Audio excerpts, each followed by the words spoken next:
Bien, alcalde. Parece que venimos con el tiempo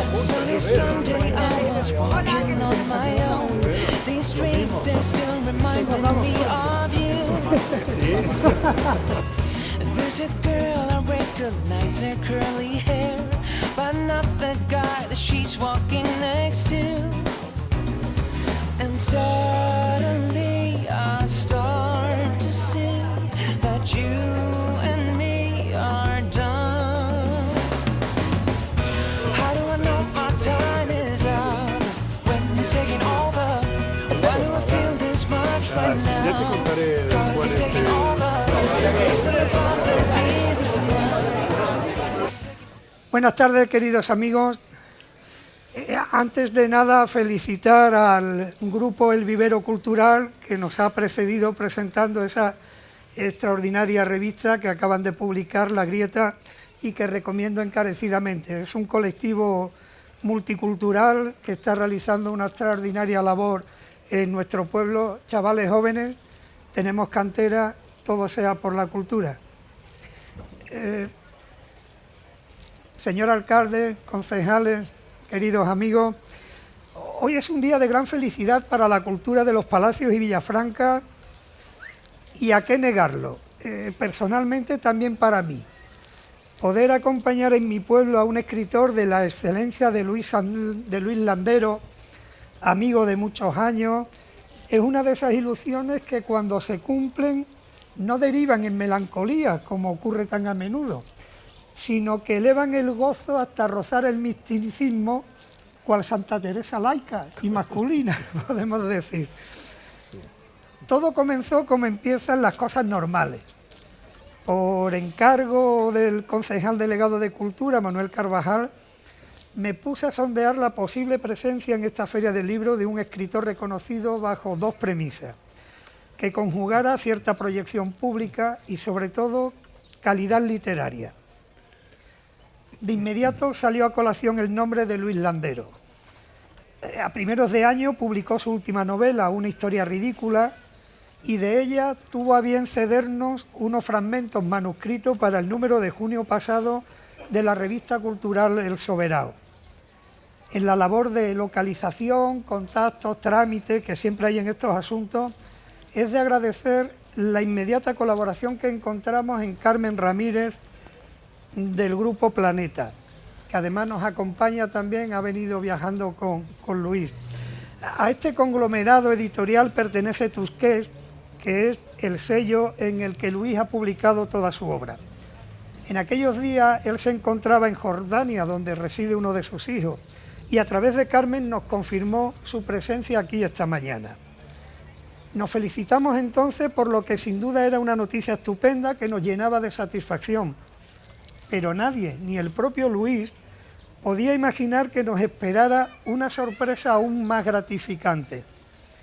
El 7 de noviembre, cuando ya lo teníamos todo cerrado nosotros, fuimos antes, el Ministerio de Cultura hizo pública la concesión a Luis del Premio Nacional de las Letras Españolas. A decir del jurado, por ser un extraordinario narrador, creador de numerosas ficciones con personajes y atmósfera de gran expresividad y excelente escritura, recuperando la tradición cervantina con dominio del humor y la ironía e incorporando con brillantez el papel de la imaginación. De inmediato le escribí un WhatsApp a Carmen. Mi pueblo siempre da buena suerte, le decía. Y después felicité a Luis por correo electrónico. Basta leer y escuchar algunas de las entrevistas que le realizaron entonces para comprender la personalidad de este autor, que se mostraba tímido, azorado ante la agudeza periodística que preguntaba con insistencia: ¿cómo te sientes? Y el bueno de Luis decía: pues ¿cómo me voy a sentir? Bien. Pero aquel jaleo propio de la inmediata actualidad también evidenciaba la jubilosa unanimidad que concita a Luis en toda la cultura española y el hondo significado de ese reconocimiento a una obra anclada entre lo clásico y lo renovador, absolutamente original en nuestra literatura. Los albores de esta escritura nos retrotraen a 1989 con la publicación de su primera novela, Juegos de la Edad Tardía, que irrumpió en el panorama artístico como un cometa de luz, reconocido con el Premio de la Crítica de Narrativa Castellana y el Premio Nacional de Narrativa. No estaba mal para un principiante que ya pasaba los 40 años de edad y que había ejercido múltiples oficios: aprendiz en un taller mecánico, recadero en una tienda de ultramarinos, auxiliar administrativo, guitarrista flamenco profesional. Como tantos de sus personajes, un buscavidas, hasta que logró plaza de profesor. En este tiempo, Luis ha publicado una quincena de libros más, entre novelas, volúmenes autobiográficos, artículos, ensayos. Los academicistas le sitúan entre los escritores más relevantes de la llamada nueva narrativa española, aquel espíritu innovador nacido en los 80 y 90, cultivado a la par de los cambios políticos democráticos. Sus lectores, menos pomposos, nos cobijamos en cada una de sus obras al socaire de las maldades del mundo, abrigados por la gracia y la quimera, lo cómico y lo trágico, el asombro y la humanidad que destilan sus textos, que tanto se parecen a la vida. Pocas palabras resguardan tan cálidamente como las de nuestra acompañante esta mañana. Luis, bienvenido a este pueblo que es el tuyo. Pues muchas gracias. Bueno, Manuel, muchísimas gracias. Bueno, yo creo que un aplauso a Manuel, ¿no? Yo creo que muy bien.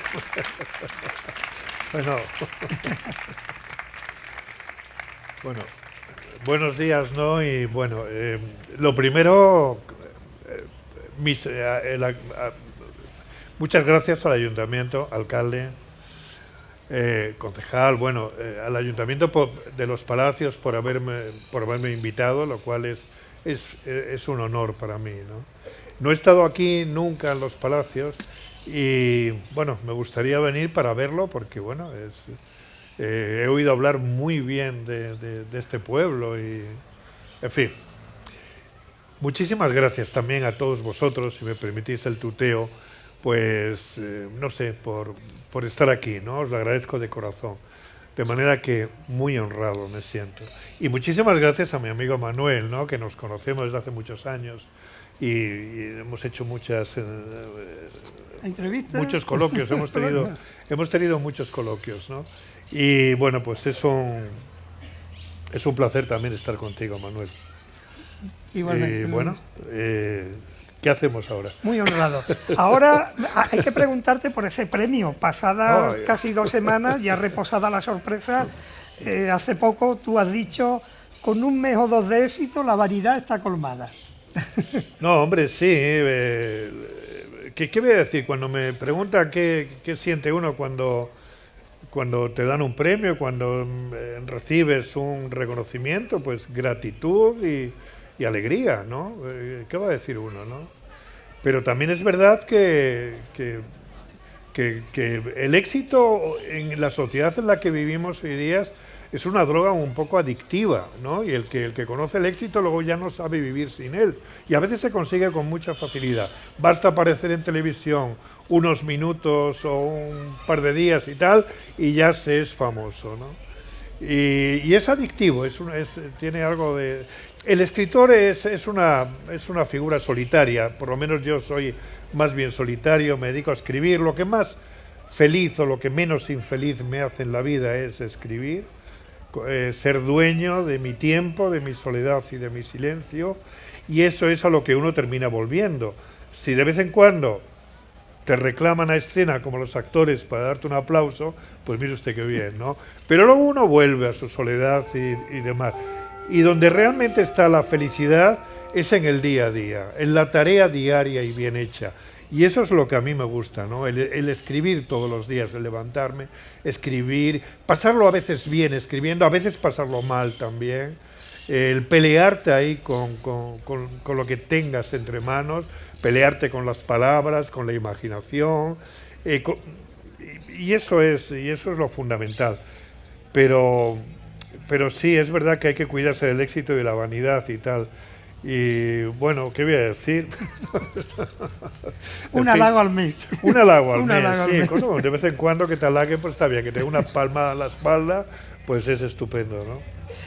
Luis, para seguir el rastro de tu vida, nada mejor que tus 2 libros, digamos, de inspiración autobiográfica.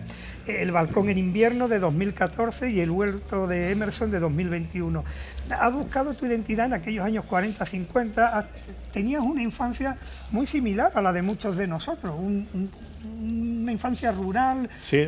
con tu abuela, tu madre sentadas al fresco por las tardes, como todavía Claro. vemos aquí, el pueblo nuestro. Sí, no, yo he contado muchas veces, ¿no?, que mi familia eran todos campesinos, ya me da no sé qué repetirlo, ¿no?, pero eran todos campesinos por parte de padre, de madre, abuelos, abuelas, todos, absolutamente todos. Bastantes de ellos eran analfabetos y la mayoría semianalfabetos. Nadie había ido a la escuela más que para aprender a escribir, a leer y las 4 reglas. Eso era todo. No había ningún libro en ninguna casa de todo el ámbito familiar, que era muy numeroso, ¿no? De manera que yo, sin embargo, tuve la suerte de conocer la cultura popular, porque pertenecemos a una civilización que pongamos que tiene unos 3000 años, pongamos, ¿no?, por poner Grecia como la madre, ¿no?, la cuna de nuestra civilización. Y esa tradición que viene de 3000 años, que es nuestra verdadera patria, que esa sí que es nuestra verdadera patria, eso se transmite a través de la cultura escrita y de la cultura oral. La cultura escrita es la cultura académica, la alta cultura, digamos, que a través de los escritores, a través de los libros, en fin, a través de las escuelas, etcétera. Y luego está la cultura popular, que se transmite oralmente entre personas que probablemente no, casi con toda seguridad, han sido analfabetos durante muchos siglos, pero que han ido acumulando toda la experiencia y todo el conocimiento adquirido, han ido transmitiéndolo de generación en generación, a través naturalmente del lenguaje oral, para que la experiencia no se perdiera, porque naturalmente es un verdadero tesoro, ¿no?, los conocimientos de nuestros mayores, ¿no?, todas sus experiencias, sus conocimientos, y todo esto afortunadamente se transmite a través de relatos, a través del lenguaje oral, en definitiva, ¿no?, de padres a hijos. Y eso lo he conocido yo. Y además, lo bien que hablaban. Qué bien hablaba mi familia campesina. Qué bien hablaban la gente que realmente estaba impregnada por el lenguaje popular, no por el lenguaje vulgar, no por la cultura vulgar, sino popular, que hay que distinguir entre lo vulgar y lo popular, ¿no? De manera que yo he tenido la suerte de recibir esas dos tradiciones, la escrita y la oral. Y creo que el mejor lenguaje literario se da cuando realmente se funden armónicamente. Cuando un escritor alcanza a fundir el lenguaje popular y la cultura popular con el lenguaje y la cultura académica, ¿no?, con el lenguaje culto, escrito. Así está escrita la Celestina, así está escrito el Lazarillo, así está, por supuesto, escrito el Quijote, donde el encuentro de lo popular y de lo culto es realmente mágico, ¿no? Es una verdadera maravilla, ¿no? De manera que sí, me he enrollado mucho para contestar tu pregunta, pero es verdad que eso, esa ha sido un poco mi infancia. No tuve libros, pero a cambio, amigo, tuve la música maravillosa de nuestra lengua, que la escuché en boca de mis mayores, que hablaban de maravilla. Y esa música del lenguaje popular, porque el verdadero genio de la lengua no está en el lenguaje escrito, sino en el lenguaje popular. El lenguaje popular es el más creativo de todos, ¿no? Y entonces yo, cuando escribo, mi mejor maestro es esa música que vive dentro de mí, ¿no? Luego a esa música se han sumado naturalmente la cultura escrita maravillosa, estupenda, de mis amigos Platón, mi amigo Montaigne, mi amigo Shakespeare, mi amigo Cervantes, que son nuestros amigos además. Yo me dice, ¿estás solo? Digo, no estoy solo, estoy con mis amigos. Digo, mira, este es mi amigo Baldor, este es mi amigo Dickens, este es mi amigo tal, mi amigo Rulfo, mi amigo tal. Aquí te presento a García Márquez, a ti te presento a Faulkner. Estamos rodeados de todo esto, ¿no? De todo ese tesoro que nos han dejado nuestros antepasados, nuestros mayores, ¿no? Pero tu capacidad fabuladora comienza ya prácticamente de niño. tu madre le decía a las vecinas y a tal, no hacenle mucho caso a Luis, que es muy mentiroso. Sí, sí que era un poco mentirosillo y tal, ¿no? Pero bueno. Pero Porque tú vivías entre el pueblo sí, y es verdad, Madrid, es a donde verdad, te sí, sí, sí. mandaron interno. Sí, a mí, mi padre tenía una gran pasión. Yo tengo 3 hermanas, ¿no? Pero mi padre quería que yo estudiara y que yo fuera alguien en la vida, que yo fuera un hombre de provecho. A ser posible que tuviera una carrera, y de tener una, él prefería que fuera abogado, porque él admiraba muchísimo a los abogados. Si no puede ser abogado, médico o militar de academia, militar de carrera. Quería que fuera todo esto. Entonces me mandó, o sea, todo lo que él no pudo ser. Es decir, su proyecto de vida fui yo. Él no tuvo, desgraciadamente, un proyecto de vida. Era un hombre que precisamente por eso vivía amargado, porque era un hombre con mucho talento, pero la vida no le había dado la oportunidad de encauzar ese talento y esa fuerza interior que había dentro de él. Y entonces dijo, si yo no, mi hijo sí. Y ese fue el motivo de desencuentro entre los dos, ¿no? Entonces sí, me mandó a un colegio a Madrid, ¿no? Y yo cuento en algún lado que cuando yo llegué a Madrid, yo creí que mi pueblo, cuando yo llegué a mi pueblo, yo creí que mi pueblo era el centro del mundo. El centro del mundo, que, bueno, que no había nada más importante que mi pueblo. Aquellos tiempos que ni había televisión, ni había nada, en fin. Y cuando llegué a Madrid y un profesor empezó a enumerar las 7 maravillas del mundo, 7, 8, no me acuerdo cuántas eran, 7 maravillas del mundo, yo estaba convencido de que entre ellas estaría el castillo de mi pueblo, que estaría la piedra Berrocal, que era una piedra muy grande, una piedra caballera que había en el pueblo y que tenía casitas adosadas, y que era una cosa de lo más llamativo que hay en mi pueblo. Y entonces decía las pirámides de Egipto, los jardines de Semíramis, digo, ahora viene la piedra Berrocal, y no, pasaron todas y no apareció ninguna de las maravillas de mi pueblo, ¿no? Y entonces descubrí que no vivía en el centro del mundo, que Alburquerque era un pueblo perdido de las manos de Dios, que no conocía a nadie, y esa fue una de las experiencias importantes, ¿no?, que hubo en mi vida, ¿no?, descubrir que no vivía en el centro del mundo. Y sí, yo mentía cuando iba allí porque los chavales del colegio querían saber cosas de mi pueblo y yo precisamente para complacer sus ansias de novedades, sí, les contaba cosas, en fin, que había osos en mi pueblo, unos osos enormes, que había que había unas serpientes llenas de pelos, que era tremendo, y entonces, bueno, echaba mentiras. Y luego cuando iba al pueblo, como Madrid entonces era un territorio mítico, entonces me obligaban también a mentir en mi pueblo, me preguntaban qué era Madrid, y yo no quería decepcionarlos, así que les contaba, yo qué sé, que el río Manzanares era navegable y que por ahí pasaban cantidad de barcos, y yo qué sé, les contaba cosas, mentiras de este tipo, ¿no? Pero bueno, sí, un poco mentiroso sí, pero Luis, con 16 años ya fallece tu padre y ante su cadáver tú juras de alguna manera que llegarías a ser ese hombre de provecho que él quería.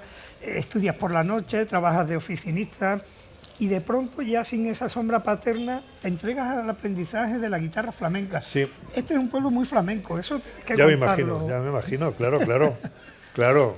Sí, bueno, yo siendo hijo de campesinos extremeños, pues ya te viene de fábrica la afición a los toros, el flamenco. Esto viene ya, vamos, no puede ser de otra manera. En mi casa, pues el que más y el que menos cantiñeaba un poco, copla, flamenco, en fin, lo que pudiera. Y luego me llevaban a los toros también, y hubo en mi familia algún primo que quiso ser torero, ¿no? Y entonces, una de las veces, mi padre ya había muerto, acababa de morir, vamos. Y entonces llegó a mi pueblo mi primo Paco, que luego con el tiempo sería mi cuñado, porque se casó con mi hermana, primo hermano, se casaron y tal. Y entonces él venía a ser torero y llegó a tener un representante, pero estaba sobrado de arte, pero de valor mucho menos, ¿no? Y luego mi hermana le dijo que no, que de torero nada y tal. Y él tocaba la guitarra, bueno, ya que no por ser torero, por lo menos guitarrista, porque él tenía un alma de artista, bueno, y un mundo fantástico. Y entonces fue a nuestra casa a vivir, claro, porque entonces mi casa siempre estaba llena de inmigrantes, porque era la época de la inmigración, y siempre había cantidad de migrantes que llegaban allí a mi casa y que se quedaban ahí 2, 3 días en lo que fuera y luego unos iban para Alemania, otros para Francia, otros para Bilbao, otros para Barcelona, en fin. Ya conocéis todo ese mundo de la emigración, ¿no? Y en una de esas llegó Paco y yo entonces trabajaba en Clesa, en la central lechera de auxiliar administrativo, y tenía una vida dura porque me levantaba a las 6:30 de la mañana, tenía que ir a trabajar, comía ahí en Clesa, seguíamos trabajando de 4 a 6 y luego a las 6 yo iba a una academia nocturna donde estudiaba, en fin, un poco de bachillerato para cumplir la promesa que le había hecho mi padre de ser un hombre de provecho, porque yo acabé con mi padre muy mal porque yo era un golfillo de barrio. Y era muy mal estudiante, y, en fin, y mi padre y yo terminamos malamente, ¿no? Entonces quedé en deuda con mi padre, deuda que no he saldado todavía ni saldaré nunca. Esto es aparte, ¿no? Y entonces vino mi primo y me dijo que cómo iba a ser oficinista, que eso era muy triste, que era la cosa más triste del mundo. Eso de sentar en una mesa echando barriga todo el día ahí en una mesa. Y sobre cuando puedes aprender a tocar la guitarra.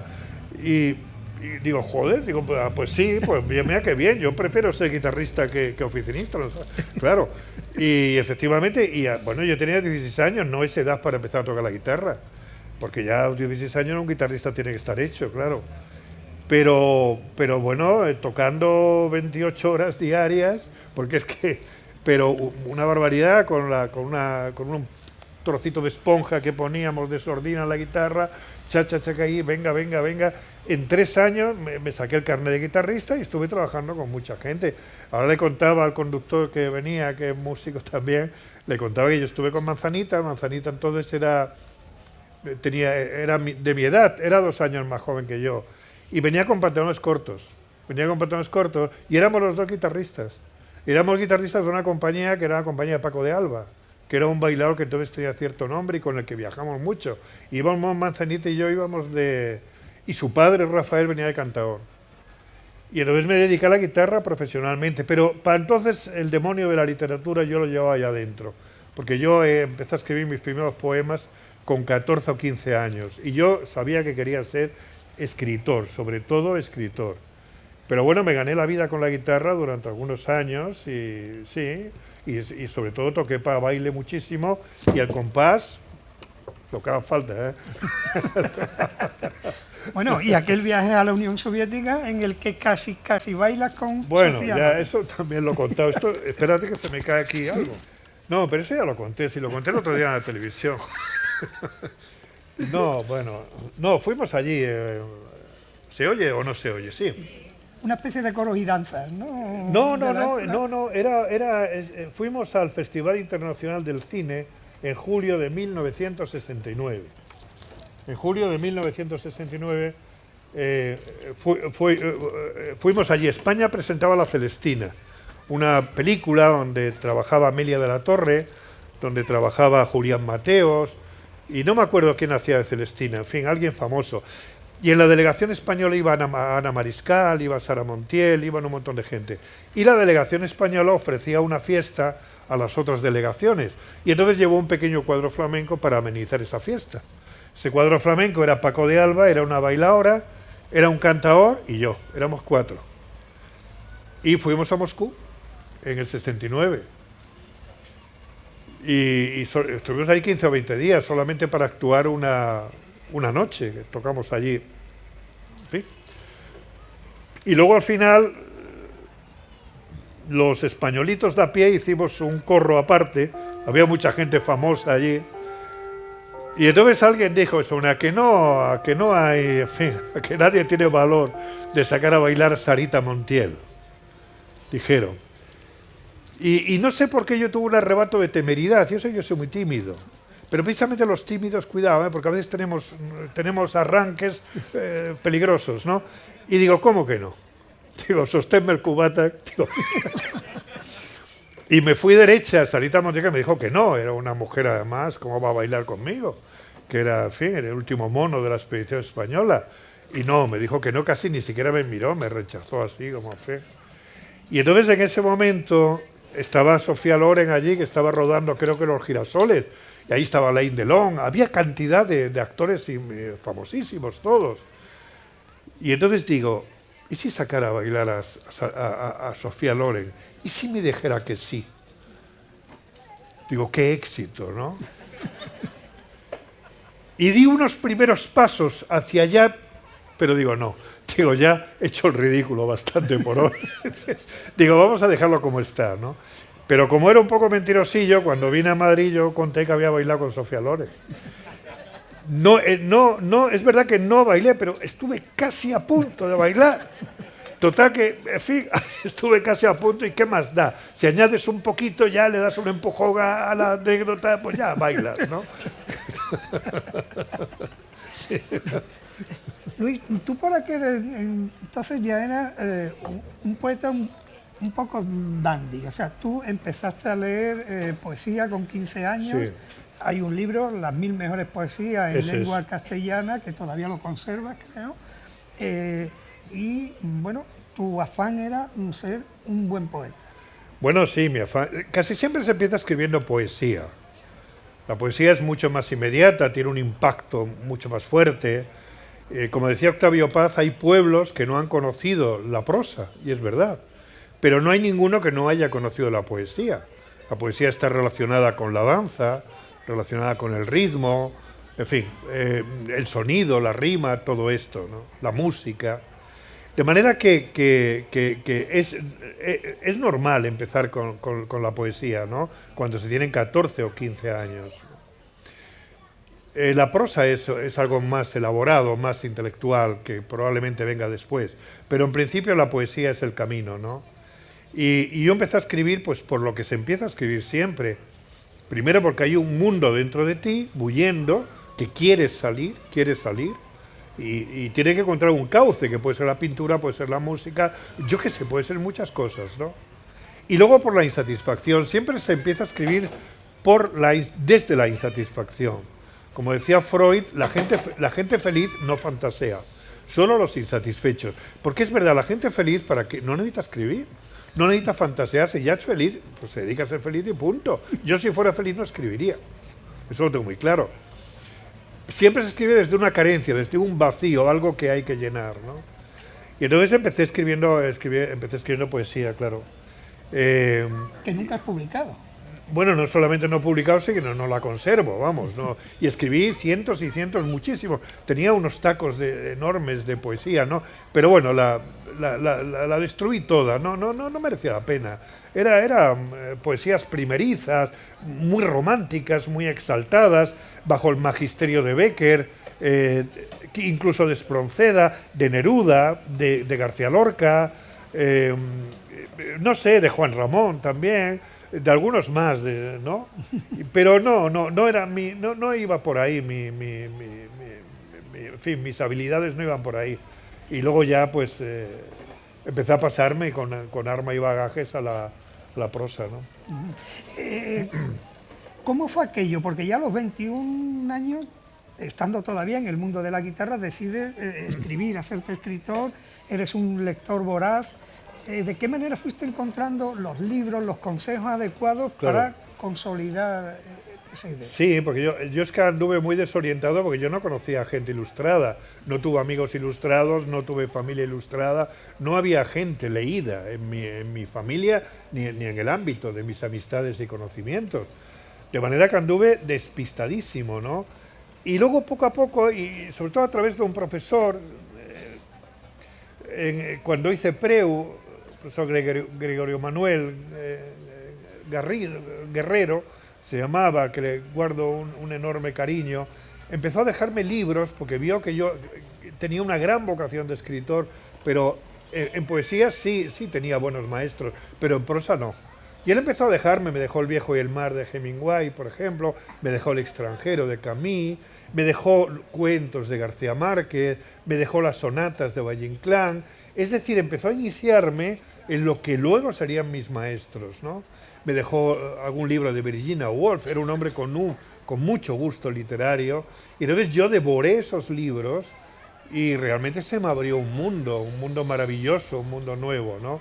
Y bueno, y a partir de ahí luego al año siguiente fui ya a la universidad y a partir de ahí empecé a descubrir a todos mis maestros en prosa, ¿no? Todos, en fin, ¿qué voy a decir? A Kafka, que es uno de los, a Faulkner, a Thomas Mann, bueno, y a tantos otros, ¿no? Y a tantos otros, ¿no? La novela hispanoamericana que nos deslumbró a todos en aquellos años, en fin. Y te haces profesor. Terminas filología Sí, hispánica, sí, das clases en un instituto eso es. de Madrid, llegas a Estados Unidos a dar clases en Yale, en fin. Sí, bueno, sí, yo realmente hasta que saqué las oposiciones para profesor, yo viví con la literatura en una especie de feliz soltería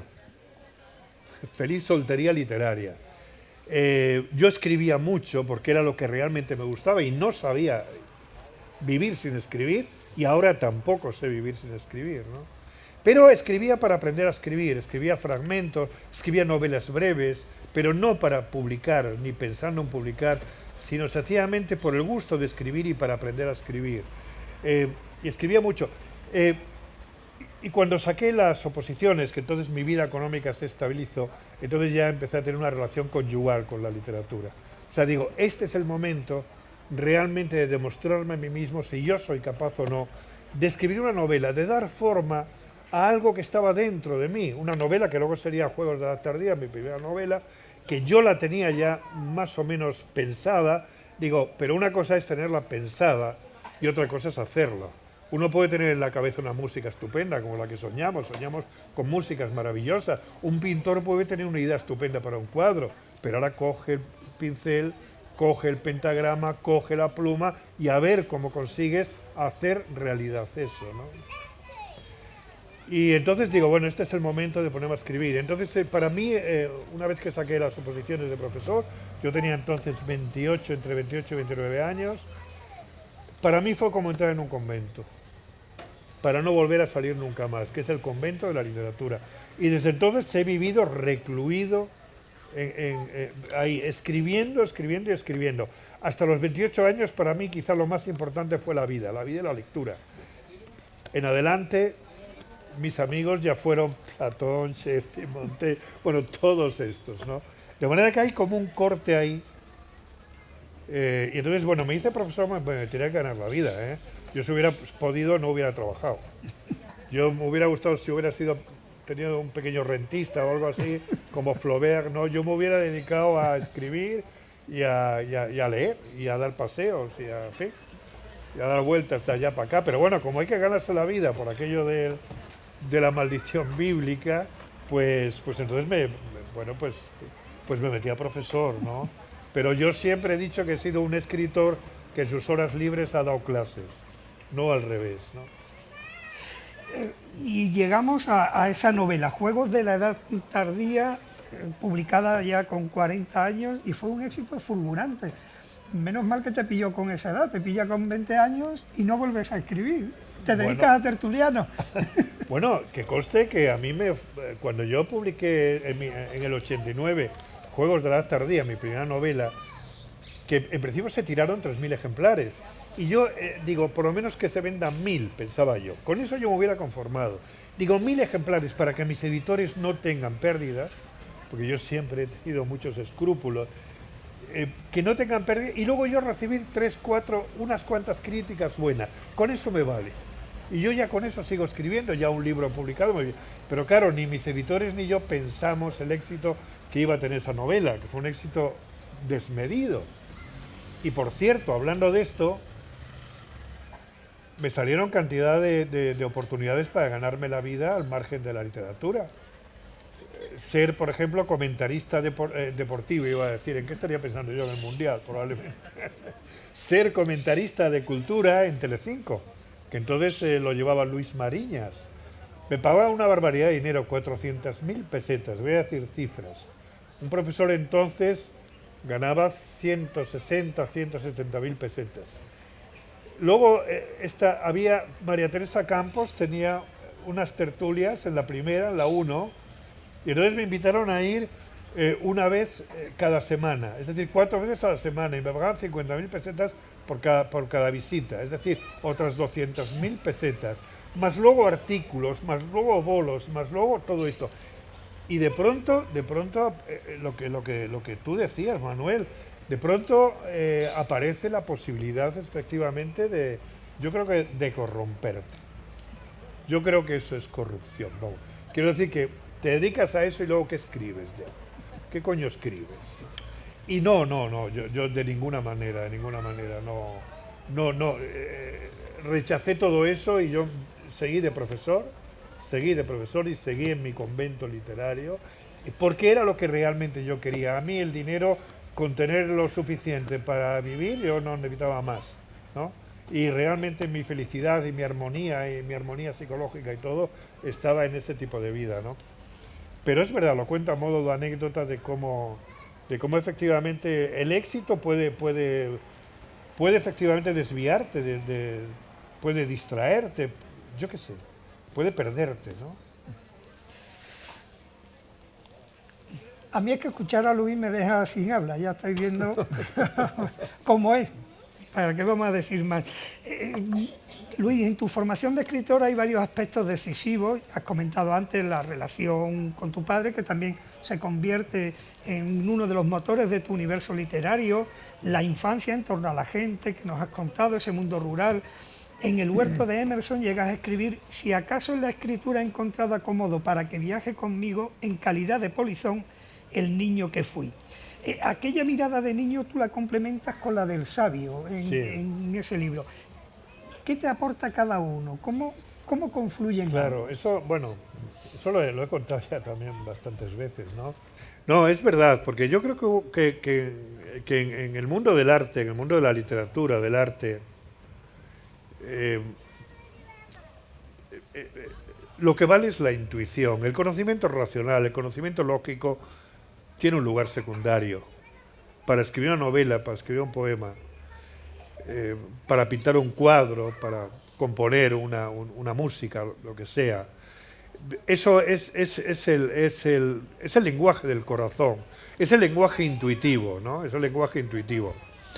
Y entonces es bueno. Yo creo que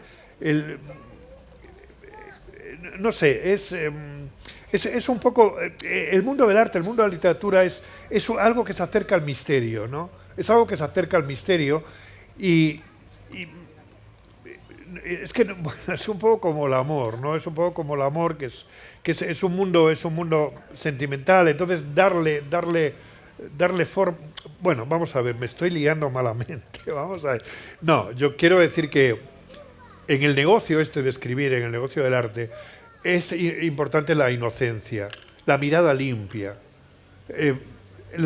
el asombro, el mirar las cosas con mirada extrañada, tal como Van Gogh mira los girasoles.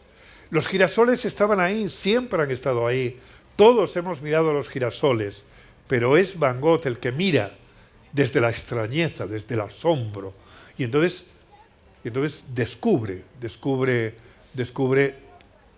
los colores, la vibración, qué es lo que hay, ¿no? Qué vida misteriosa hay dentro de algo tan humilde como son los girasoles. Eso no se hace desde la lógica, no se hace desde la razón, eso se hace desde el sentimiento más profundo, desde el corazón.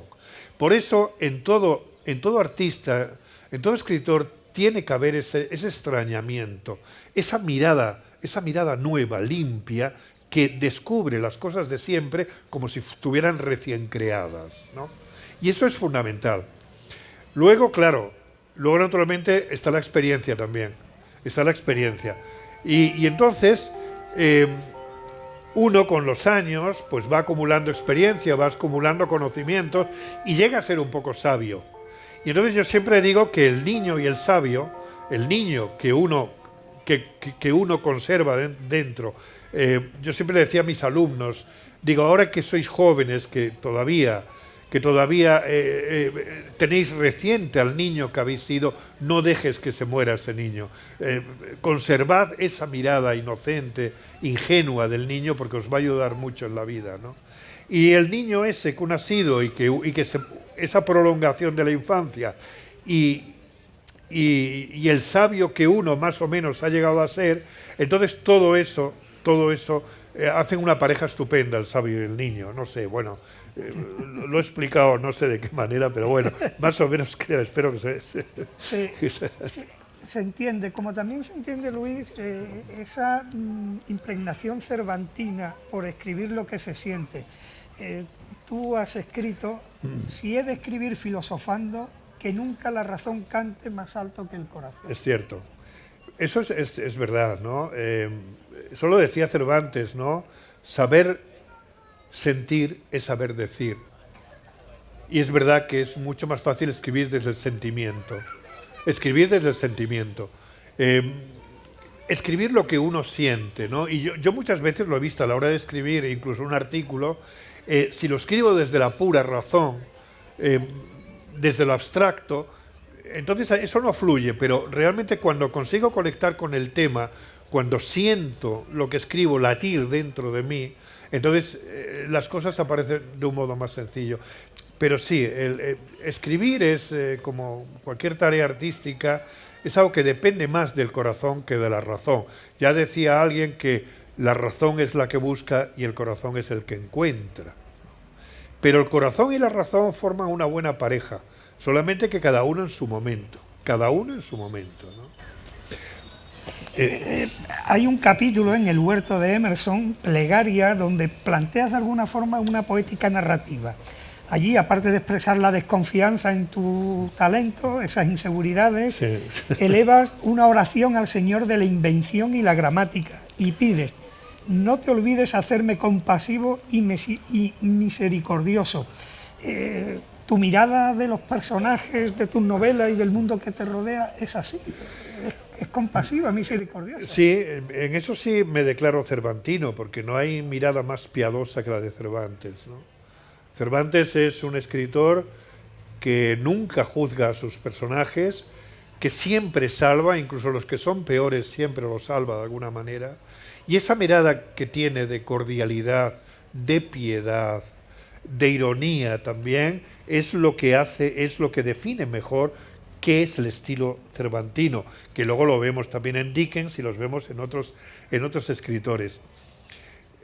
Si yo miro lo que he escrito, todas las novelas que he escrito, me di cuenta de que en mis novelas aparece sobre todo gente humilde, desde el punto de vista cultural.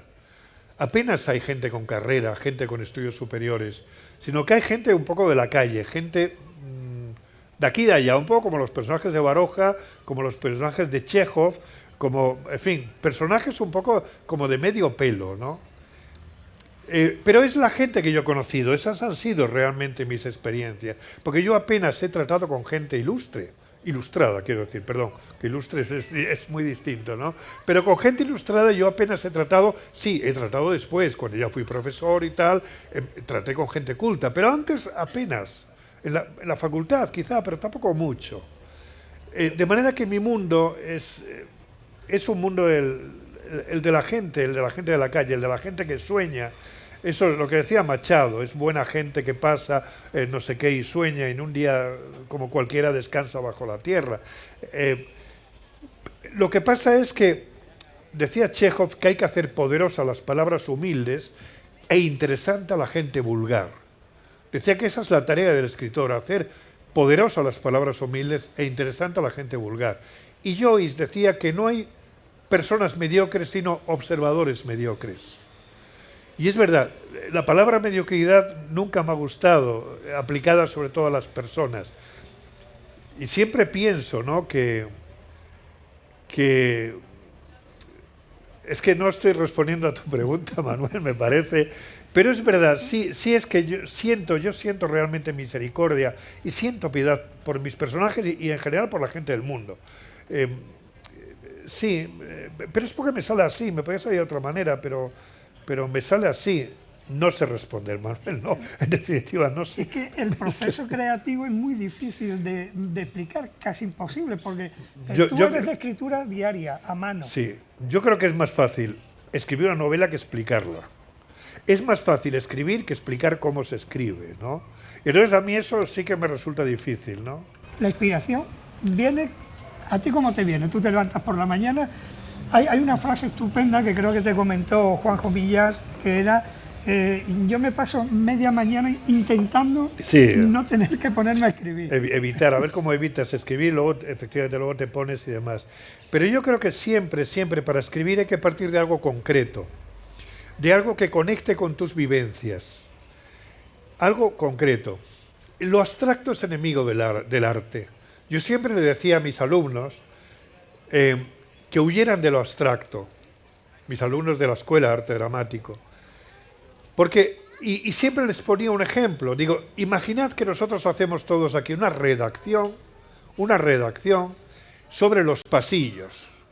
Si lo hacemos en abstracto, nos saldrá una redacción muy parecida a todos nosotros.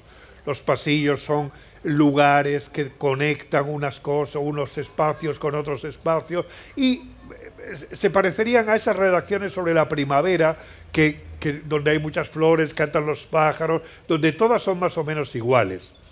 Digo, ahora bien, si vosotros apeláis, como decía Freud, a vuestras ciegas marcas, es decir, a vuestras experiencias más escondidas, más secretas, más concretas también, entonces veréis que lo que escribáis sobre los pasillos será distinto, porque será el pasillo aquel pasillo concreto donde tuvisteis miedo por primera vez cuando erais niños. Aquel pasillo donde tuvisteis una primera experiencia erótica porque mirasteis a una chica. Yo qué sé, aquel pasillo donde sentiste angustia. Es decir, tus pasillos, vuestros pasillos, vuestras ciegas marcas. Y si apeláis a lo que hay dentro de vosotros, descubriréis que hay un tesoro por descubrir, porque todos somos únicos, todos somos intransferibles, como nuestras huellas dactilares o nuestros rasgos de la cara, que también son distintos. Entonces estamos condenados a la originalidad. Por fuerza tenemos que ser originales, pero si apelamos realmente a nuestro pasado, a nuestras experiencias, a nuestra mirada también en el presente, a la hora de ver las cosas, ¿no? Bueno, yo entré en la Escuela de Arte Dramático porque era profesor de bachillerato y entonces fui en comisión de servicios a la Escuela de Arte Dramático en Madrid y daba clase de literatura dramática. Yo el mejor consejo que daba es el que acabo de decir, el que cada uno intente ser uno mismo, buscar dentro de uno, es decir, buscar esa originalidad que por fuerza todos tenemos dentro de uno. Ahora, eso hay que currárselo. Y eso hay que currárselo a través de la lentitud, a través de la concentración, a través de la soledad. Y entonces, a partir de ahí, efectivamente, descubriremos todo lo que hay dentro de nosotros. Dentro de nosotros hay muchas cosas. A veces creemos que conocemos nuestro pasado, no conocemos nuestro pasado. Creemos que conocemos los árboles, las nubes. No los conocemos todavía. Pero eso hay que ganárselo. Hay que ganárselo. Nuestro pasado tenemos que recordarlo, y si nos concentramos profundamente y concentramos los 5 sentidos, nuestros olores, nuestros sabores, el tacto, nuestra mirada, y si recordamos, entonces veremos que empiezan a salir cantidad de cosas que estaban dentro de nosotros y nosotros no sabíamos que estaban ahí. Entonces, un mundo interior muy rico está a la espera de ser despertado, y está dentro de nosotros, pero eso nadie te va a facilitar esto, te lo tienes que currar tú, a través del pensamiento, de la atención, de la soledad, de la mirada, saber mirar las cosas con lentitud, concentrarte en tus cosas, pensar, vivir de primera mano, ¿no? Porque normalmente vivimos de segunda mano, opinamos de segunda o tercera mano, opinamos lo que nos dicen, pensamos lo que los otros piensan, incluso sentimos cosas ajenas, sentimos lo que hemos oído que sienten otros, y entonces lo repetimos a veces como papagayos, pero a veces renunciamos a nuestra verdadera originalidad, a sentir la vida con nuestro corazón, pensarla con nuestro pensamiento, verla con nuestros ojos, escucharla con nuestros oídos, ser nosotros mismos. Y no sé, y descubrir el mundo desde esa originalidad, desde esa originalidad que por fuerza todos llevamos dentro y que está a la espera de ser descubierta. Bueno. No hay mejor forma de concluir En uno de los libros Luis escribe que es un hombre sin oficio. Y en una de nuestras entrevistas yo le pregunté, entonces Luis, ¿a qué te dedicas?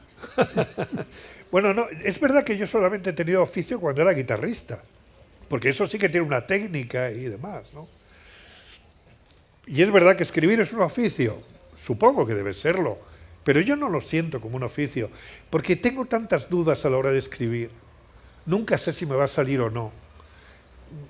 Claro, yo no me pongo en manos, jamás me pondría en manos de un cirujano que sea como yo, que escriba como yo, o un piloto de un avión o de un coche, que está lleno de dudas, que no sabe si le va a salir, si no le va a salir, que no sabe si sirve para escribir o no, porque yo soy muy inseguro y entonces tengo muchas subidas y muchas bajadas. Y entonces, quizá porque soy hijo de campesinos, porque he conocido a los artesanos, porque admiro mucho ese trabajo, el trabajo del carpintero, el trabajo del herrero, esos trabajos con herramientas, el trabajo del campesino, que es más fino de lo que parece. Yo eso lo admiro mucho. Y para mí esos son los oficios, pero escribir, yo es que estoy pensando en mis abuelos, que diría, ¿y tú qué coño eres tú? Digo, pues yo escribo, y sobre qué oficio es ese, me diría, pero si eso no es un oficio. Y es verdad, yo no lo, a pesar de que es verdad que hay escritores, Pérez Reverte, por ejemplo, dice que él es un profesional y que tiene el oficio de escritor, y me parece bien. Y es verdad que hay escritores que hacen bien además sus novelas, las hacen estupendamente, y son profesionales y van a lo seguro, pero yo no es mi caso. Yo siempre me muevo en la incertidumbre, y mi terreno es la incertidumbre, nunca sé si me va a salir, si no me va a salir, y siempre ando por ahí con dudas y con cosas de estas. De manera que oficio, no lo sé. Bueno, que esta visita a nuestro pueblo... ¿Ya hemos acabado? Estamos acabando, ¿no? Joder, pues se me ha pasado volando ¿Has esto. visto? Muy agradecido a Luis, habéis visto que es un encanto, un extraordinario escritor y sobre todo una buenísima persona de corazón. Luis, encantado de haberte tenido. Muchas gracias.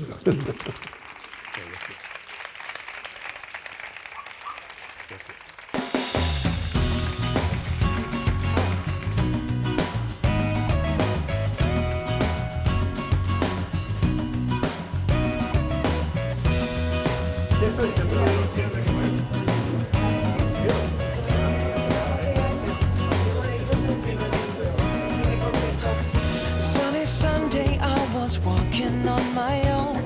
These streets, they're still reminding me of you.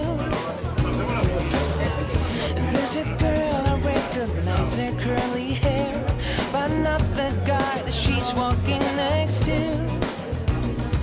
And suddenly I start to see that you and me are done. How do I know my time is up when he's taking over? Why do I feel this much right now? 'Cause he's taking over. I've never bothered me this much, but he's taking over. I guess that I need you by my side. I wish I told you when I still had the chance, but I was too young to feel what's in the air. Yeah. Now sunny Sunday turned to Monday when I saw his... Bueno, al Ayuntamiento de los Palacios, a su gente, a todos los que viven en esta bendita tierra, con mi gratitud y mi cariño. You and me are gone.